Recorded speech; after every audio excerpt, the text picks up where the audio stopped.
अस्सलाम वालेकुम dear student, आप लोग कैसे हैं? ठीक ठाक। Today I am here with very eater tricky MCQs from the chapter bio energetics. ये एमसीक्यूज आप लोग बड़े गौर से सुनिए क्योंकि हर एक एमसीक्यूज बहुत ट्रिकी है, उसके साथ इंपॉर्टेंट कॉन्सेप्ट्स भी हैं, तो इंशाल्लाह ये आप लोगों को बहुत ज़्यादा फ़ायदा देगा। सो हम बढ़ते हैं जी एमसीक्यूज नंबर 1 की तरफ। इसको बहुत गौर से आप लोग सुनिए। If a fatty acid generate 108 ATP, what will be the number of carbon in fatty acid? MCQs में आप लोगों से ये पूछते हैं कि अगर एक फैटी एसिड है और हमें नहीं मालूम कि इस फैटी एसिड के अंदर कार्बन एटम्स कितने हैं, ये फैटी एसिड आपके साथ 108 ATP बनाते हैं। तो जो फैटी एसिड आपके साथ 108 ATP जनरेट करते हैं, तो इस फैटी एसिड में total number of carbon atom हमने निकालना है कि इसके अंदर कितने कार्बन एटम्स हैं। तो इसका एक ट्रिक आप लोग जहन में याद रखिए कि कॉन्सेप्ट जो है वो ये है कि पहले आप लोगों ने फैटी एसिड को कन्वर्ट करना है एसिटाइल कोए में, और फिर एसिटाइल कोए आगे जाकर आपके साथ ATP बनाता है। ये जो ट्रिक है, ये स्केच है, ये आप लोगों ने याद रखना है ताकि आपको फील हो कि फैटी एसिड आपके साथ आगे ATP कैसे बनाते हैं। तो फैटी एसिड को पहले हम चेंज करेंगे एसिटाइल कोए में, और एसिटाइल कोए आगे आपके साथ ATP बनाते हैं। अब आप लोगों से यहाँ पर पूछते हैं ना कि 108 ATP, तो चल मैं आप लोगों के समझने के लिए इधर मेंशन करता हूँ 108 ATP। अभी आप लोगों को ये रूल पहले मालूम है क्योंकि मैंने प्रीवियस लेक्चर में आप लोगों को ये पॉइंट एक्सप्लेन किया था ना कि 1 एसिटाइल कोए 12 ATP बनाते हैं, क्योंकि 1 एसिटाइल कोए की जब कंप्लीट ऑक्सीडेशन क्रिब्स साइकिल के अंदर होती है तो आपके साथ 12 ATP जनरेट करते हैं। तो अगर एक एसिटाइल कोए आपके साथ 12 ATP बनाते हैं तो जाहिर बात है कि 108 ATP के फॉर्मेशन में हमारे साथ टोटल कितने एसिटाइल कोए यूज होंगे? 9 एसिटाइल कोए यूज होंगे for the formation of 108 ATP। अभी एमसीक्यूज में जो आप लोगों से पूछा गया है ना कि कितने फैटी एसिड, सॉरी इस फैटी एसिड के अंदर टोटल कितने कार्बन एटम होते हैं जो आपके साथ 108 ATP जनरेट करते हैं। तो ये जो 9 एसिटाइल कोए है, इस 9 एसिटाइल कोए के अंदर जितने कार्बन एटम है वो आप लोगों ने कैलकुलेट करना है। सो जितने कार्बन 9 एसिटाइल कोए के अंदर है वो आपके साथ उतने फैटी एसिड के अंदर भी है। तो याद रखिए एक एसिटाइल कोए के अंदर 2 कार्बन एटम होते हैं ना, तो हम कह सकते हैं कि 9 एसिटाइल कोए मॉलिक्यूल के अंदर टोटल आपके साथ 18 कार्बन एटम है, क्योंकि 1 एसिटाइल कोए के अंदर अगर 2 कार्बन एटम है, सो 9 एसिटाइल कोए के अंदर आपके साथ जो टोटल कार्बन है वो आपके साथ 18 कार्बन है। तो जाहिर बात है ना कि जो फैटी एसिड आपके साथ 9 एसिटाइल कोए बनाते हैं उस फैटी एसिड के अंदर भी आपके साथ टोटल नंबर ऑफ कार्बन कितने होंगे? 18 होंगे। तो option number A 12, B 14, C 16, D 18। तो इसमें जो राइट ऑप्शन आपके साथ है that is option number D, कि वो फैटी एसिड जो आपके साथ 108 ATP बनाते हैं उस फैटी एसिड के अंदर आपके साथ total number of carbon atom वो 18 होंगे। बड़ा ट्रिकी है, इसको वंस अगेन आप लोग सुनिए ताकि ये आपका सारा कन्फ्यूजन क्लियर हो जाए। फिर एमसीक्यू नंबर 2 है कि if we recycle 10 Pigal molecule, how many RUBP will be regenerated? यहां पर कहते हैं कि अगर हम 10 Pigal मॉलिक्यूल को रिसाइकल कर यूज करो, जाहिर बात है कि Pigal मॉलिक्यूल को हम रिसाइकल करते हैं डार्क रिएक्शन में। तो अगर हम 10 Pigal मॉलिक्यूल को यूज करते हैं, रिसाइकल करते हैं, सो 10 Pigal मॉलिक्यूल के यूज से हम कितने RUBP मॉलिक्यूल को रीजनरेट करते हैं? तो इसका एक ट्रिक आप लोग जहन में याद रखिए। अच्छा, ऑप्शन पहले सुनिए। Option A 3 RUBP, 6 RUBP, 9 RUBP या 12 RUBP। अब इसका एक ट्रिक आप लोग जहन में याद रखें। यहां पर मैंने लिखा है 10 Pigal क्योंकि एमसीक्यूज में आप लोगों से पूछा गया है ना कि 10 Pigal को रिसाइकल करके कितने RUBP को हम रीजनरेट कर सकते हैं। सो Pigal के नंबर तो मेंशन है क्योंकि ये मेंशन है कि इतने Pigal हम यूज करते हैं, लेकिन हमने निकालना है कि 10 Pigal को यूज करके हम कितने RUBP को रीजनरेट करते हैं।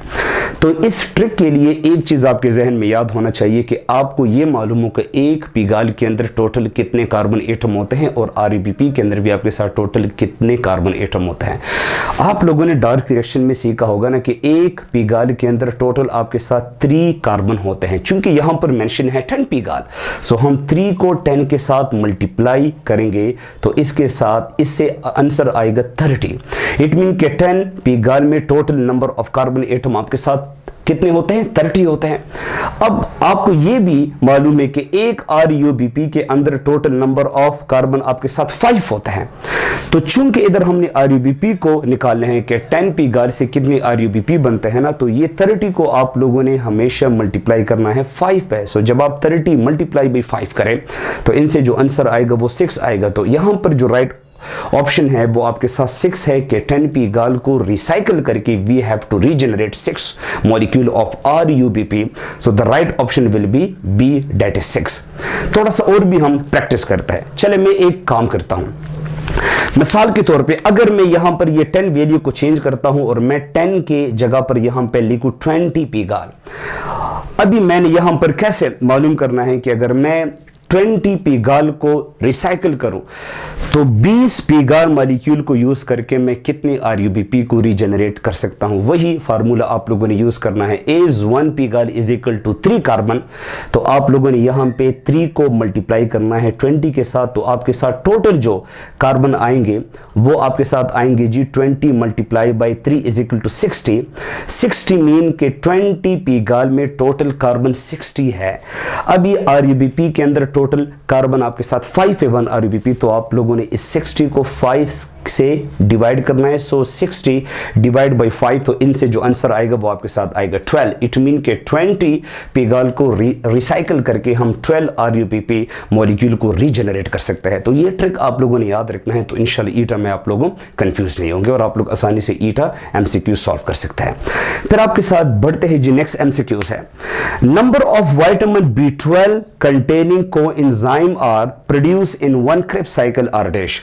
अब ये बड़ा ट्रिकी MCQs है। कहते हैं कि एक क्रेब्स साइकिल के अंदर विटामिन B2 कंटेनिंग कोएंजाइम कितने बनते हैं? वो कोएंजाइम जिसके अंदर विटामिन B2 है। So vitamin B2 containing coenzyme कितने बनते हैं एक क्रेब्स साइकिल में? तो पहले तो ये याद रखिए कि you have to understand that vitamin B2 containing coenzyme कौन सा होता है। ये आपके साथ होता है जी FADH2। क्योंकि FADH2 जो है इसमें जो पहला अल्फाबेट यूज हुआ है F, ये बेसिकली जाहिर करता है फ्लेविन को। और आप लोगों को ये बात याद रखनी पड़ेगी कि फ्लेविन बेसिकली एक विटामिन है और इस विटामिन को यूज करके हम FADH2 को एंजाइम बनाते हैं। सो याद रखिए कि विटामिन B2 कंटेनिंग को एंजाइम इस FADH2। और जाहिर बात है कि एक क्रेब्स साइकिल के अंदर आपके साथ जो FADH2 बनता है वो 1 इन नंबर बनता है। तो हम आसान वर्ड में कह सकते हैं कि एक क्रेब्स साइकिल में विटामिन B2 कंटेनिंग को एंजाइम जो है वो 1 नंबर में बनता है। सो इसमें जो राइट ऑप्शन है वो आपके साथ ऑप्शन नंबर ए है, that is 1. So that is the right option of MCQs number 3rd. फिर हम बढ़ते हैं जी नेक्स्ट MCQs की तरफ। बड़े गौर से आप लोग सुनिए। Which of the following activities occur during conversion of pyruvic acid into acetyl CoA? इसका मतलब यह है कि जब आप लोग पायरुविक एसिड को एसिटाइल कोए मॉलिक्यूल में चेंज करते हैं तो इस कन्वर्जन में कौन से एक्टिविटीज होते हैं? Option number A is oxidation, option number B is decarboxylation, option C is addition of coenzyme A and option D is all of this. तो इसके लिए एक चीज आप जहन में याद रखें, मैं आपको थोड़ा सा और भी कॉन्सेप्ट इसके हवाले से क्लियर करूं कि जब भी हम पायरुविक एसिड को एसिटाइल कोए मॉलिक्यूल में चेंज करते हैं तो आपके साथ बेसिकली होता क्या है। इधर बड़े गौर से सुने। मिसाल के तौर पे इधर मैं शॉर्टकट लिखता हूं PA mean pyruvic acid. Pyruvic acid को आप डायरेक्ट एसिटाइल कोए में चेंज नहीं कर सकते। आप लोगों ने पहले पायरुविक एसिड को चेंज करना होगा एसिटाइल ग्रुप में। जब आप पायरुविक एसिड को एसिटाइल ग्रुप में चेंज करेंगे तो आप लोगों ने पायरुविक एसिड से 2 चीजें निकालनी होगी, एक हाइड्रोजन और दूसरा आप लोगों ने निकालना है कार्बन डाइऑक्साइड। अब मेरी बात बड़े गौर से सुने। Removal of H is known as oxidation mean इसमें ऑप्शन ए भी आपके साथ ठीक आता है।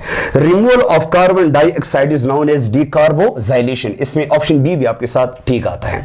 तो जब आप H और CO2 को पायरुविक एसिड से रिमूव करें आपके साथ बन जाएगा एसिटाइल ग्रुप। अभी एसिटाइल ग्रुप के साथ हम ऐड करते हैं कोएंजाइम ए, तो तभी आपके साथ बनेगा एसिटाइल को ए। तो इट मीन कि कोएंजाइम ए की यहां पर हमने एडिशन की, तो ऑप्शन सी भी आपके साथ राइट ऑप्शन है। इट मीन कि पायरुविक एसिड को जब भी हम एसिटाइल कोए में चेंज करते हैं ये तीनों एक्टिविटीज आपके साथ होते हैं। तो इसमें जो राइट ऑप्शन है वो ऑल है, that is option number D. अच्छा, नेक्स्ट एमसीक्यूज बहुत इंपॉर्टेंट एमसीक्यूज है, बहुत गौर से सुनिए। कहते हैं कि select the molecule that is use as a starting reactant but regenerate at the end of a same process as well. इसका मतलब यह है कि आपने इस ऑप्शन में ऐसे मॉलिक्यूल को सिलेक्ट करना है कि ये जिस प्रोसेस में यूज होता है एज अ स्टार्टिंग रिएक्टेंट, मतलब ये एज अ रिएक्टेंट के तौर पे यूज होता है, लेकिन कौन सा रिएक्टेंट? स्टार्टिंग। इसी मॉलिक्यूल की वजह से एक प्रोसेस स्टार्ट भी होता है, लेकिन उसी सेम प्रोसेस के एंड में वही मॉलिक्यूल आपके साथ दोबारा रीजनरेट भी होता है। ऑप्शन नंबर ए आपके साथ है जी RuBP, ribulose biphosphate. Option B is oxaloacetate. Option C is both A and B and option D is none. तो याद रखें, इसमें जो राइट ऑप्शन आपके साथ है that is option C, both A and B. अब मैं आपको थोड़ा सा एक्सप्लेनेशन देता हूं कि आरयूबीपी और ऑक्जेलोएसीटेट ये दोनों कौन से प्रोसेस में as a starting reactant use होते हैं और कैसे आपके साथ दोबारा रीजनरेट होता है। तो आप लोगों ने पढ़ा होगा जी डार्क रिएक्शन। डार्क रिएक्शन का पहला स्टेप आपके साथ यह है कि जब भी आरयूबीपी CO2 के साथ रिएक्शन करे, जिससे पहला स्टेबल मॉलिक्यूल बनता है, डेट इज कॉल्ड पीजीए। तो आप देखिए ये स्टार्टिंग रिएक्शन है, RUBP plus carbon dioxide is equal to first stable compound PGA. तो इट मीन के डार्क रिएक्शन के इनिशिएशन के लिए आरयूबीपी यूज होगा एज अ स्टार्टिंग रिएक्शन, जिसको हम कार्बन फिक्सेशन फेस भी कहते हैं। और इसी डार्क रिएक्शन का जो लास्ट फेस है, जिसको रीजनरेशन ऑफ आरयूबीपी कहते हैं, तो नाम खुद इंडिकेट करता है कि इसमें आपके साथ आरयूबीपी दोबारा एंड में रीजनरेट होता है। ये जब दोबारा CO2 को एक्सेप्ट करेगा, क्योंकि ये डार्क रिएक्शन में as a carbon dioxide acceptor का रोल अदा करता है, ये जब दोबारा CO2 को एक्सेप्ट करेगा तो डार्क रिएक्शन वंस अगेन आपके साथ स्टार्ट हो जाएगा। जबकि ऑक्जेलोएसीटेट आप लोगों ने इसका जिक्र सुना होगा, लेकिन चूंकि एमसीक्यूज के मुताबिक इसको हम लेते हैं क्रेब्स साइकिल में। क्रेब्स साइकिल में oxaloacetate acts as a starting reactant. ये जब एसिटाइल कोए के साथ कंबाइन हो जाए, जिससे बनता है सिट्रिक एसिड, तो मीन के oxaloacetate is used as a starting reactant in the Krebs cycle. और आखिर में आप देखिए मैलेट दोबारा चेंज होता है ऑक्जेलोएसीटेट में, तो इट मीन के क्रेब्स साइकिल में ये molecule as a starting reactant as well as उसी सेम अमल के एंड में आपके साथ दोबारा रीजनरेट होता है। तो इस एमसीक्यूज में आपके साथ पहले दो ठीक है, so the right option is C, both A and B.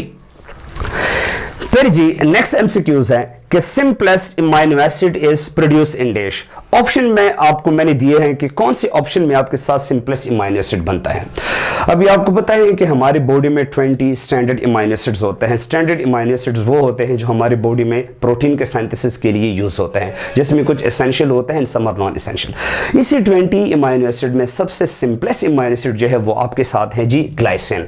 तो पहले तो आपको इंफॉर्मेशन होनी चाहिए कि आपके साथ सिंपलेस्ट अमीनो एसिड ग्लाइसिन है। नाउ ग्लाइसिन आपके साथ कौन से रिएक्शन में या कौन से प्रोसेस में आपके साथ बनता है? So option A is light reaction, option B is dark reaction, option C is photo respiration and option D is none of this. इसमें जो राइट ऑप्शन आपके साथ है that is option number C, photo respiration. अभी photo respiration की 3 steps हैं। पहला step होता है क्लोरोप्लास्ट में, सेकंड स्टेप होता है पेरोक्सिसोम में, थर्ड स्टेप होता है माइटोकॉन्ड्रिया में। वो जो सेकंड स्टेप है जिसमें ग्लाइकोलेट कन्वर्ट होता है ग्लाइसिन में, तो इट मीन कि in the photo respiration in the second step glycolate is converted into the simplest amino acid, that is glycine। तो इसमें जो राइट ऑप्शन है वो आपके साथ ऑप्शन नंबर सी है, फोटो रिस्पायरेशन। फिर लास्ट एमसीक्यूज है, very important MCQs. In a Krebs cycle, how many 4 carbon molecules are produced? Krebs cycle में 4 कार्बन कंटेनिंग मॉलिक्यूल्स कितने बनते हैं? तो option A is 2, option B is 3, option C 4 and option D 5। इसमें जो right option है वो आपके साथ option number D, that is 5। याद रखें, क्रेब्स साइकिल में जब भी पहला मॉलिक्यूल आपके साथ बने 4 कार्बन वाला, उसका नाम है सक्सिनाइल कोए। उसका नाम क्या है जी? सक्सिनाइल कोए। सक्सिनाइल कोए से लेके एंड तक आपके साथ जितने भी मॉलिक्यूल्स बनते हैं या इंटरमीडिएट्स बनते हैं, ये सारे के सारे 4 कार्बन वाले हैं। जैसे कि सक्सिनाइल कोए से आगे बनता है सक्सिनेट, सक्सिनेट भी आपके साथ है 4 कार्बन, और सक्सिनाइल कोए भी आपके साथ है 4 कार्बन मॉलिक्यूल। सक्सिनेट के आगे आपके साथ बनता है जी फ्यूमरेट, इसमें भी आपके साथ है 4 कार्बन। फ्यूमरेट से आगे बनता है जी malate, that is also called malic acid, इसमें भी आपके साथ 4 कार्बन है। और मेलेट से आगे बनता है जी ऑक्जेलो एसीटेट, और ऑक्जेलो एसीटेट में भी आपके साथ 4 कार्बन है। तो ये 5 मॉलिक्यूल ऐसे हैं जो एक ही क्रिब्स साइकिल में बनते हैं, और सारे के सारे मॉलिक्यूल के अंदर total number of carbon atom 4 है। तो इसमें राइट ऑप्शन आपके साथ डी है, that is 5। Thank you so much, stay blessed.